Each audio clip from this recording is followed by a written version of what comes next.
반갑습니다.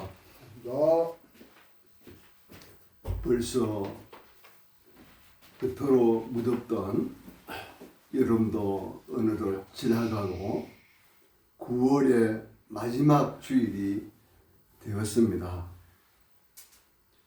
오늘도 감사만 교회 유튜브를 통해서 구독해 주시고 시청해 주시는 모든 분들께 진심으로 감사를 드립니다.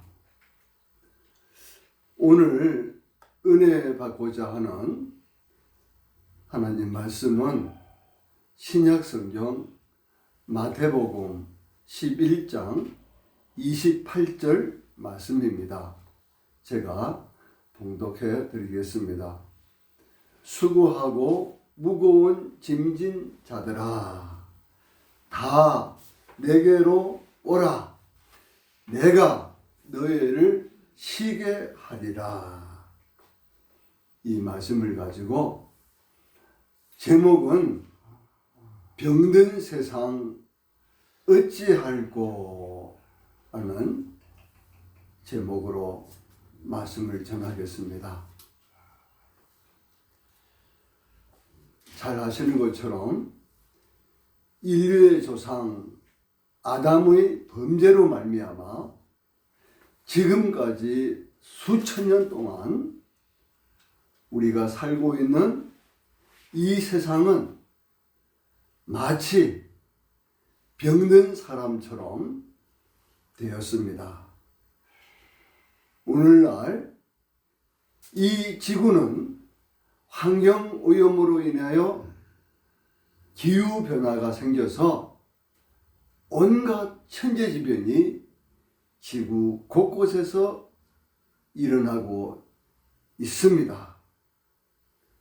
온갖 전염병과 아직도 지속되고 있는 우크라이나 또 러시아의 전쟁, 또 이스라엘과 지금은 그 레바논의 헤즈볼라, 이렇게 우리가 원치 않는 이러한 말할 수 없는 고통을 안겨다 주는 전쟁이 참으로 많은 사람들을 힘들게 하고 있습니다. 이러한 수많은 고통 속에서 우리는 어떻게 살아야 이 병든 세상을 살릴 수 있는지 그 해답을 찾고자 합니다. 왜 사람들이 온갖 질병에 걸리고 서로 사랑하며 살지 못하고 미워하고 죽이는 전쟁을 왜 합니까? 지구의 모든 생태계가 파괴되고 죄 없는 동식물들이 병에 걸려 신음하는 이유는 무엇입니까? 우리 모두의 죄악의 결과입니다. 오늘 본문 말씀 마태복음 11장 28절 말씀은 우리 그리스도인들이 믿지 않는 사람들에게 전도할 때에 가장 많이 쓰는 말씀 중에 하나입니다. 수고하고 무거운 짐진 자들아, 다 내게로 오라. 내가 너희를 쉬게 하리라. 이 한 기절 말씀이 짧기 때문에 제가 신약 성경은 그리스 언어인 헬라어로 2000년 전에 기록이 됐거든요. 그래서 헬라어로 제가 한번 읽어드리겠습니다. 두테 프로스 메 판테스, 우리말로 말하면은 다 모든 자들아 내게로 오라. 호이 코피 온테스, 수고하는 자들아, 이 말입니다. 호이 코피 온테스, 카이 페퍼로티스 메노이, 그리고 무거운 짐이 지어져 있는, 이런 뜻입니다. 내가 너희를 쉬게 하리라.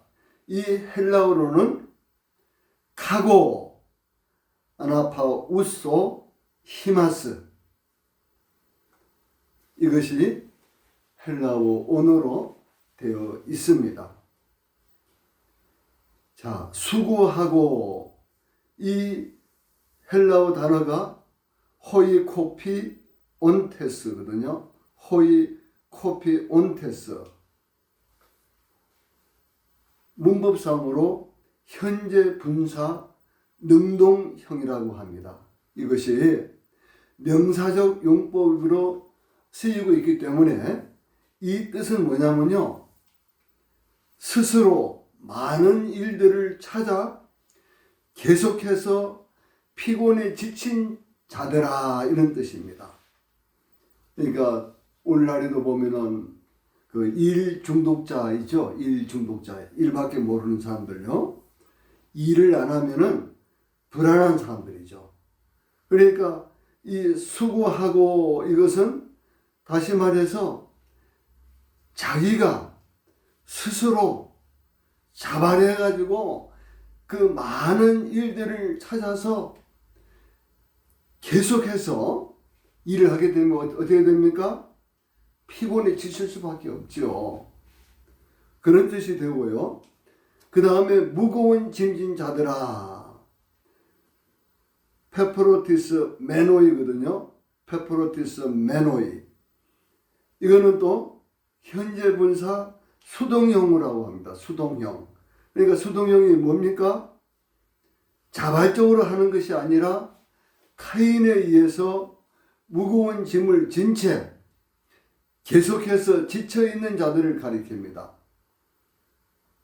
이는 죄와 염려의 고통이나 육체적 의무 외에 특별히 전통적으로 부과되고 있는 율법과 유전의 짐을 의미하기도 합니다. 이런 관점에서 본다면 예수께서는 2000년 전에 그 당시 그 사회의 주류 최고의 권력자들이요, 또 이 권세를 가지고 있는 서기관들, 이 바리새인들이 모세의 자리에 앉아 사람들의 어깨에 무거운 짐을 지운다고 비난하신 적이 있습니다. 마태복음 23장 1절에서 4절에 나와 있습니다. 다시 말해서 무거운 짐진 자들이라고 하는 것은 힘이 있는 권력자들에 의해서 억지로 마지못해 힘든 노동을 하는 자들을 일컫는 것입니다. 자, 다 내게로 오라. 두테 프로스메 판테스. 예수님은 아버지를 계시하시는 분일 뿐만 아니라 죄인들을 초대하시는 분이십니다.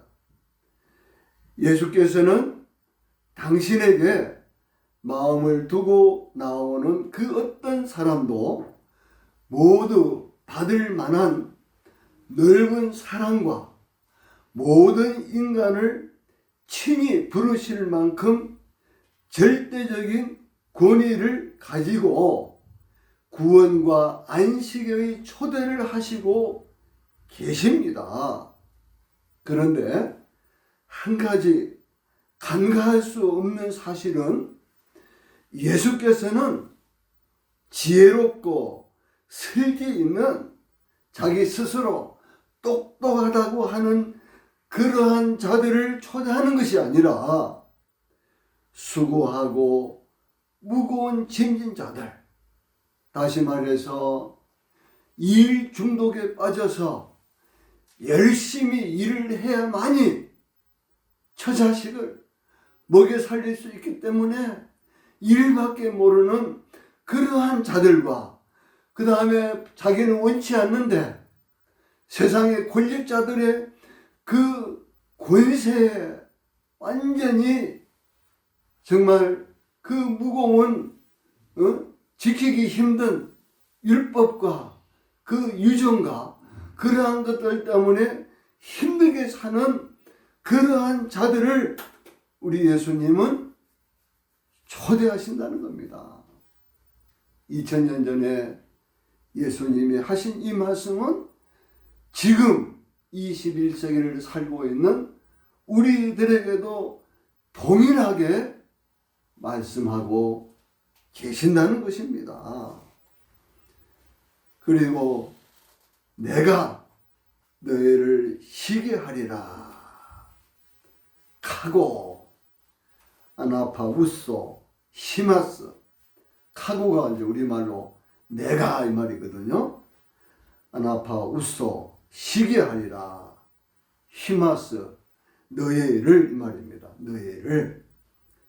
이 말씀은 마지막 날의 영원한 안식만을 뜻하는 것이 아니라 일상생활에서의 모든 갈등을 해소한 후의 평화와 안식까지도 가리키는 말씀입니다. 즉, 신자가 주님께로 가면 신자는 죄에서의 해방과 율법의 속박에서 참 자유와 해방을 누리게 된다는 겁니다. 그리고 불안과 염려와 고통에서 참 해방의 기쁨을 맛볼 수 있다는 것입니다. 언제? 현재, 지금 현재 누릴 수 있다는 사실입니다. 예수님께서 내가 라는 이 말이 강조되어 있습니다. 인간에게 무거운 짐을 맡겼던 자들과는 대조적이죠. 예수님께서는 친히 고리에 찬 초청에 걸맞게 절대적인 안식을 온 인류를 향하여 선포하신 약속의 말씀입니다. 아시는 것처럼 세상에는 4대 서인이라고 부르는 자들이 있죠. 그죠? 4대 성인. 아시는 것처럼 불교의 붓다, 그죠? 석가모니를 말하죠. 붓다, 석가모니. 그리고 유교의 공자. 그리고 그 뭡니까? 이슬람에서 그렇게 떠받드는 마호메. 그리고 인류 역사상 가장 훌륭한 철인으로 참 존경받고 있는 소크라테스. 이런 분들을 우리가 이제 4대 성인이라고 하는데, 우리 예수님은 성인이 아니고 하나님이십니다. 하나님이시기 때문에 우리 예수님은 이렇게 온 인류를 향해서 수고하고 무거운 짐진 자들아 다 내게로 오라. 내가 너희를 쉬게 하리라 라고 말씀을 하실 수 있는 것입니다. 정말 이 세상에는 다른 여타 종교도 많지 않습니까? 불교, 유교, 또 힌두교, 그 다음에 이슬람교 등등 참 많이 있지만은 그 어떤 종교의 경전에도 예수님처럼 이렇게 수고하고 무거운 짐진 자들아 다 내게로 오라, 내가 너희를 쉬게 하리라 하는 이 말씀은 오직 예수님만이 할 수 있는 겁니다.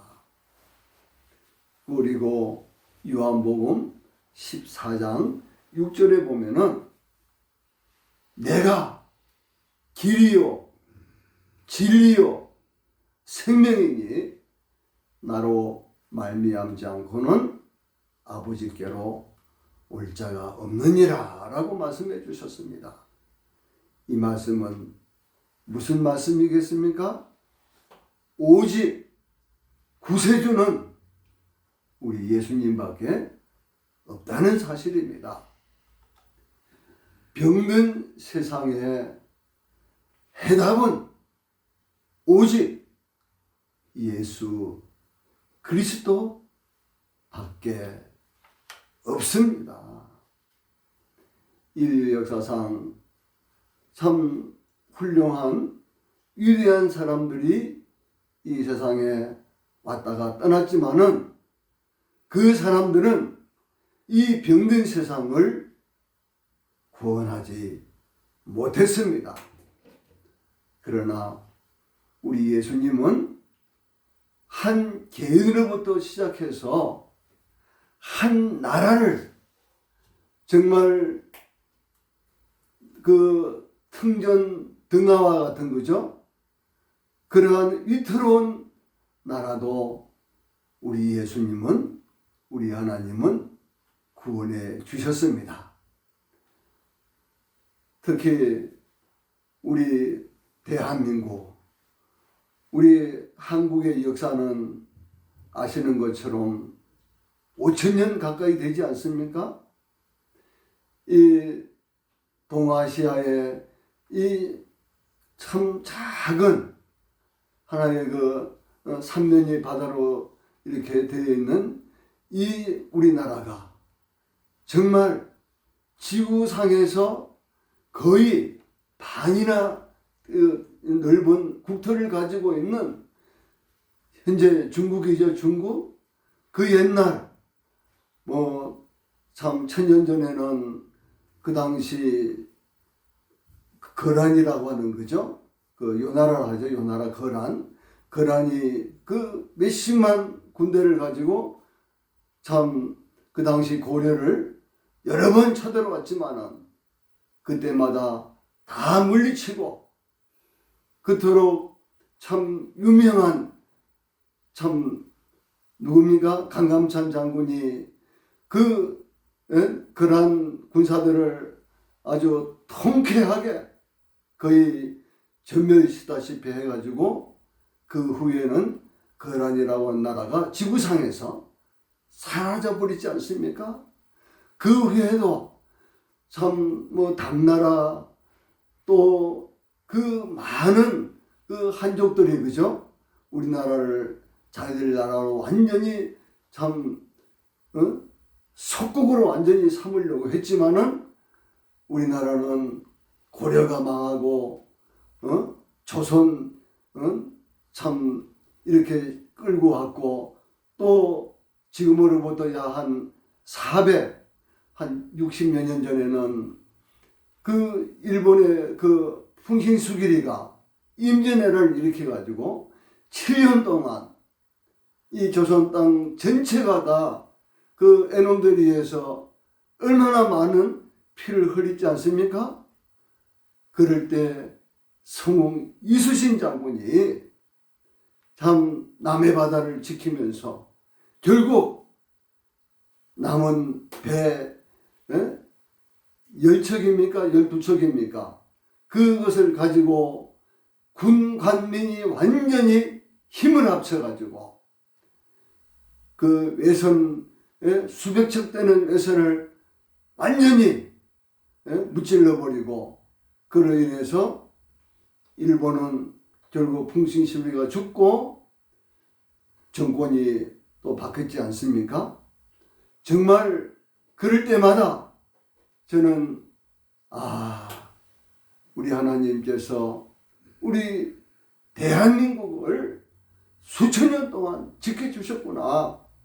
그래서 우리는 동해물과 백두산이 마르고 닳도록 하나님이 보호하사 그 애국가를 우리가 부르지 않습니까? 그죠?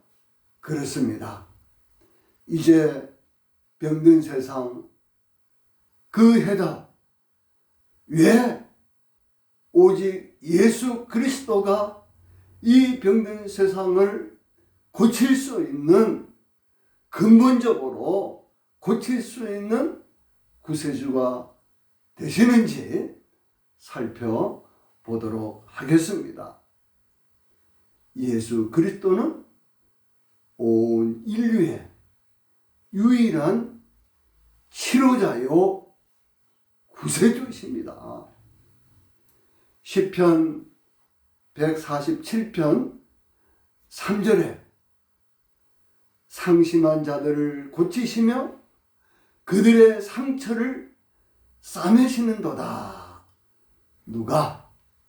우리 하나님께서, 우리 예수님께서 요한복음 11장 25절에는 예수께서 이르시되 나는 부활이요 생명이니 나를 믿는 자는 죽어도 살겠고 무릇 살아서 나를 믿는 자는 영원히 죽지 아니하리니 이것을 내가 믿느냐, 이렇게 기록되어 있습니다.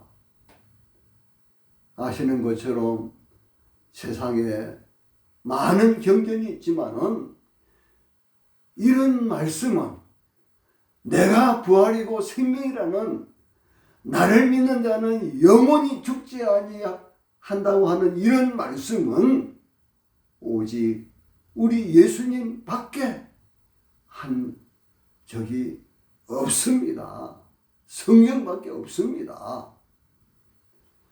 우리의 죄와 마음의 상처는 영적인 질병, 즉 이거는 하나님의 죄병입니다. 죄병. 죄로 인해서 찾아오는 거거든요. 이보다 더 무서운 병은 없습니다. 왜냐고요? 죄로 인해서 생기는 병은 사람의 힘으로는 그 어떤 병이라 하더라도 이 죄병을 치료할 수도 없고 예방할 수도 없는 가장 무서운 병입니다. 왜냐하면은 죄병에 걸리면은 살아서도 고통받고 육신의 온갖 병도 찾아오지만은 죽은 다음에 영원한 지옥 불못에 떨어질 수밖에 없다는 사실입니다. 왜 예수님만이 병든 세상을 고치실 수 있습니까? 예수님만이 우리의 죄병을 치료해 주시고 또 죄로 인해서 영원히 죽을 수밖에 없는 이러한 죄인들을 새로운 피조물로 만드실 수 있기 때문입니다.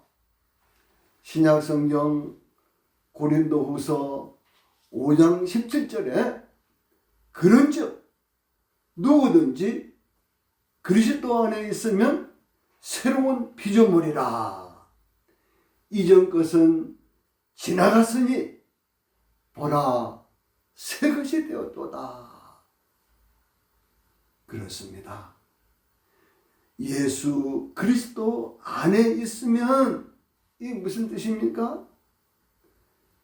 예수님의 말씀대로 순종하면서 산 사람은 새로운 피조물이 된다는 것입니다.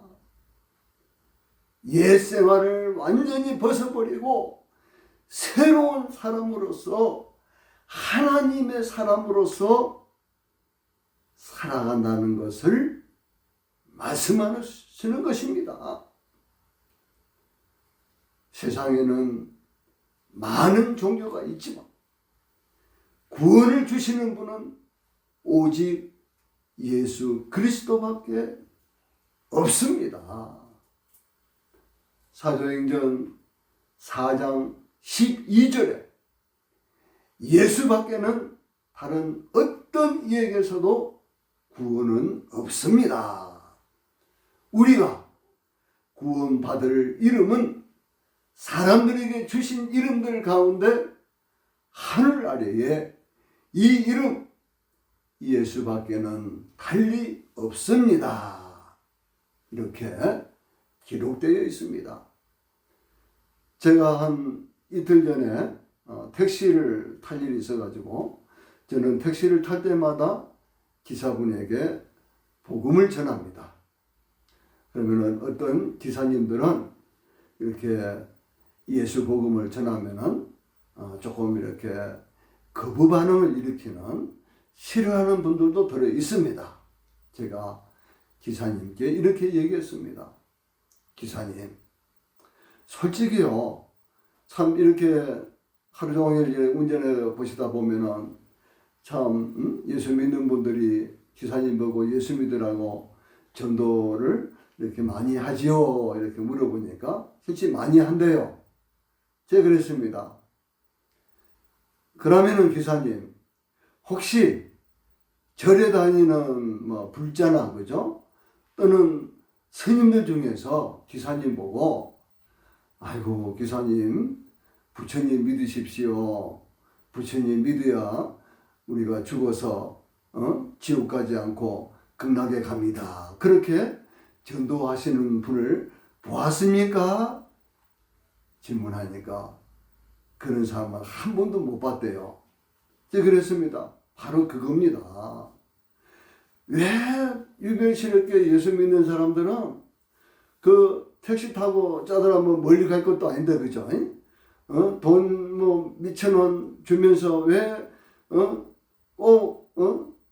예수 믿으라고 이렇게 별로 좋아하지도 않는데 왜 전하겠습니까? 그것은 예수 믿는 것이 너무나도 귀하기 때문에 나 혼자 예수 믿고 천국 가는 것이 너무너무 아깝기 때문에 예수 믿으라고 때로는 욕까지 얻어먹으면서 전하는 겁니다. 라고 제가 이렇게 말을 한 적이 있습니다. 그렇습니다. 병든 세상의 해답은 오직 예수 그리스도 뿐입니다. 로마서 5장 8절에 우리가 아직 죄인 되었을 때에 그리스도께서 우리를 위하여 죽으심으로 하나님께서 우리에 대한 자기의 사랑을 확증하셨느니라. 이렇게 기록되어 있습니다. 이 말씀은 무슨 뜻입니까? 우리 하나님께서 가장 사랑하고 가장 귀한 우리 하나님의 전부이신 우리 예수님을 죄로 인해서 영원히 지옥 불못에 빠질 수밖에 없는 인간들 구원해 주시기 위해서 십자가에 못 박아 죽게 했다는 사실입니다. 그래서 하나님의 사랑을 확증하셨다는 그런 말씀인 것입니다. 절망 속에서 신음하는 우리에게 예수 그리스도는 참 소망이 되십니다. 시편 40편 1절과 2절에 이렇게 기록되어 있습니다.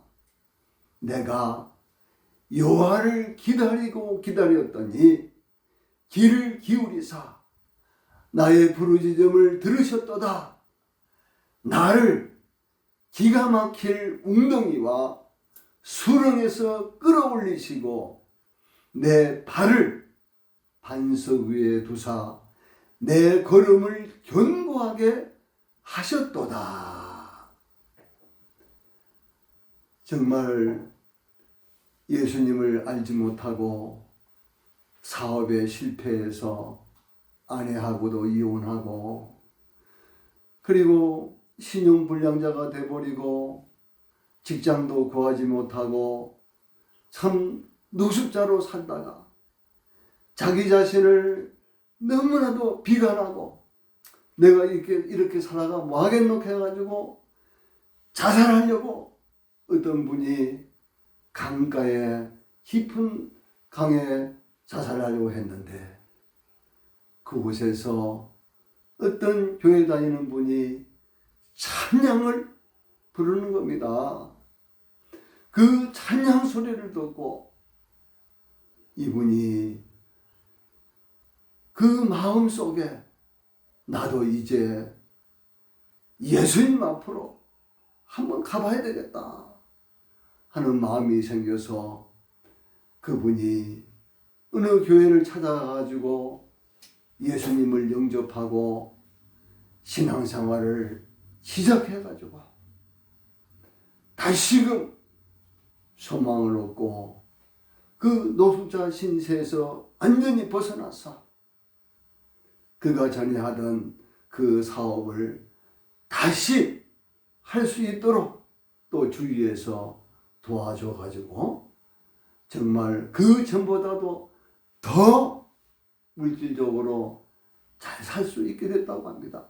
그래서 그분은 내가 예수님을 믿고 다시 살아났기 때문에 이제 내가 버는 그 모든 수입은 나처럼 정말 힘들고 절망 속에서 신음하는 사람들에게 힘이 되어야 되겠다 해서 그의 삶이 정말 너무나도 아름다고 멋지게 살아가는 그러한 사람들이 한두 사람이 아닙니다. 너무나도 많습니다. 병든 세상 속에서 우리는 서로 사랑하고 섬기며 살아갈 수가 있습니다. 에베소서 4장 31절에 너희는 모든 악독과 노함과 분냄과 떠드는 것과 비방하는 것을 모든 악의와 함께 버리고 서로 친절하게 하며 불쌍히 여기며 서로 용서하기를 하나님이 그리스도 안에서 너희를 용서하심과 같이 하라. 이 말씀을 우리가 보더라도 정말 예수님을 우리가 바로 믿기만 한다면은 우리는 이 병든 세상을 얼마든지 소망이 넘치는 살기 좋은 세상으로 바꿀 수가 있습니다. 제가 참 한 50년 전에 장발장이라고 하는 그 유명한 소설을 제가 읽은 적이 있습니다. 이 말씀을 준비하면서 장발장에 대한 말씀을 잠시 전하고자 합니다. 최근에도 보면은 레 미제라블 해가지고 뭐 연극도 공연하고 또 영화도 나왔지 않습니까? 이 레 미제라블이라는 이 뜻이 뭐냐면 불쌍한 사람들이라는 뜻이거든요. 미제라블, 불쌍한 사람들. 이것이 바로 19세기 그 프랑스의 유명한 낭만주의 작가이고 자유주의자인 빅토르 유고가 쓴 책이지 않습니까? 무려 이 책을 하나 쓰는데 17년에 걸쳐서 완성한 베스트셀러인 것입니다. 그 내용의 그 중요한 걸 보니까요. 무식하고 가난한 시골 일꾼 장발장은 조카들이 굶어 죽을 처지에 놓여 빵 한 덩어리를 훔치다가 무려 19년 동안 감옥살이를 하고 석방됩니다. 출소 후에 좌절과 인간에 대한 증오심으로 또다시 절도와 살인의 유혹에 빠집니다. 그 어느 성당에 몰래 들어가 가지고 그 촛대를 훔치지 않습니까? 촛대. 그런데 결국 어떻게 됩니까? 그를 따르는 참 장발장을 그토록 힘들게 하는 그 형사가 있었습니다. 형사. 자베르라고 하는 형사인데, 이 형사가 이 장발장을 정말 막 끝끝내 따라다니면서 힘들게 하거든요. 그래가지고 이 장발장이 이 촛대를 팔려고 갔는데 결국은 이 자베르 형사한테 붙잡혀가지고 그 성당에 신부님한테 갑니다.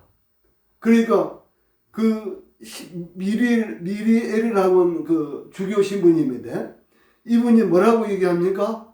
아이고 이거는 이 장발장 형제가 훔친 게 아니고 내가 이거 준 거예요. 그리고 이분이 오면은 내가 또 더 귀한 걸 주려고 지금 준비를 해놨는데요. 그래가지고 결국 어떻게 됐습니까? 거기서 장발장은 깊은 감명을 받습니다. 세상은 정말 냉혹하고 악한 사람들만 사는 것이 아니라 이렇게 미리엘 주교같이 정말 사랑이 많으신 분이 있다는 것을 깨닫고 그는 참 그 후에 어느 도시에 가가지고 공장을 참 차려가지고 크게 성공합니다. 그래서 그는 탕틴이라는 그 가엾은 여인과 또 그 여인의 딸 그 코제트를 비롯해 가지고 가난하고 불행한 사람들에게 정말 많은 도움을 줍니다. 그게 이제 소문이 나다 보니까 그 시에 살고 있는 그 시민들에게 존경을 받고 결국 시장 자리까지 이분이 올라가지 않습니까? 그런데 이 장발장을 끈질기게 추적하는 이 자베르는 어떻게 됩니까? 끝에 가가지고는 그는 비극적인 그 삶을 선택했다는 그런 내용입니다. 그래서 이 빅토르 휴고가 이 소설을 통해서 우리에게 보여주는 건 뭡니까? 자기 희생과 속죄를 통해 성자로 거듭나는 한 인간의 거룩한 이야기 아닙니까? 이야기. 역사, 사회, 철학, 종교, 인간 사이의 모든 것을 정말 축적한 세기의 걸작입니다. 1862년 3월 30일 이 책이 처음 출간돼 가지고 그 당시 이 책을 사려고요 줄을 서서 이 책이 아주 엄청나게 많이 팔렸고 지금 162년이 지났지만은 지금도 레 미제라블이라는 제목으로 뮤지컬 또 뭐 캐츠 영화 등등 해가지고 많은 사람들에게 감명을 주고 있지 않습니까? 병든 세상 그 해답은 오직 예수 그리스도입니다. 예수 그리스도를 영접하고 따를 때 우리는 진정한 자유와 행복을 누릴 수 있습니다. 예수님은 죄 많은 우리를 구원하시려고 우리의 모든 죄악을 짊어지고 십자가에 못 박혀 피를 쏟으시고 죽으신 후 사흘 만에 사망 권세를 깨뜨리시고 부활하셨습니다. 이 땅의 모든 사람도 동식물도 공기와 물도 오염되어 병든 세상이 되었습니다. 병든 세상의 해답은 오직 예수 그리스도 그분께 돌아와야 합니다. 수고하고 무거운 짐진 자들아 다 내게로 오라. 내가 너희를 쉬게 하리라. 아직도 예수님을 영접하지 않은 분은 지금 예수님을 당신의 구세주로 모셔 드리시기 바랍니다. 영접 기도를 올려드리겠습니다. 들으시고 마음속으로 아멘 하십시오. 예수님을 영접하십시오. 주 예수님, 나는 죄인입니다. 주님을 구세주로 믿고 싶습니다. 십자가에서 죽으심으로 내 죄값을 담당해 주시고 사흘 만에 부활하셔서 나 같은 죄인을 구원해 주시니 감사합니다. 지금 내 마음의 문을 열고 예수님을 나의 구주, 나의 하나님으로 영접합니다.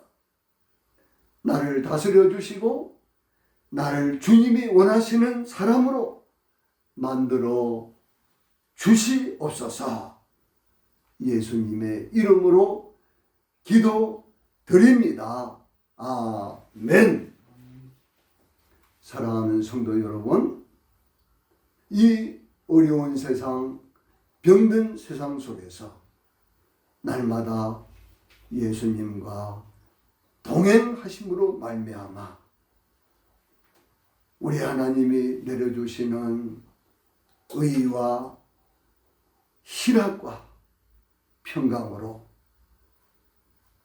승리하시는 삶을 살아가시기를 우리 주 예수 그리스도의 이름으로 축원합니다. 감사합니다.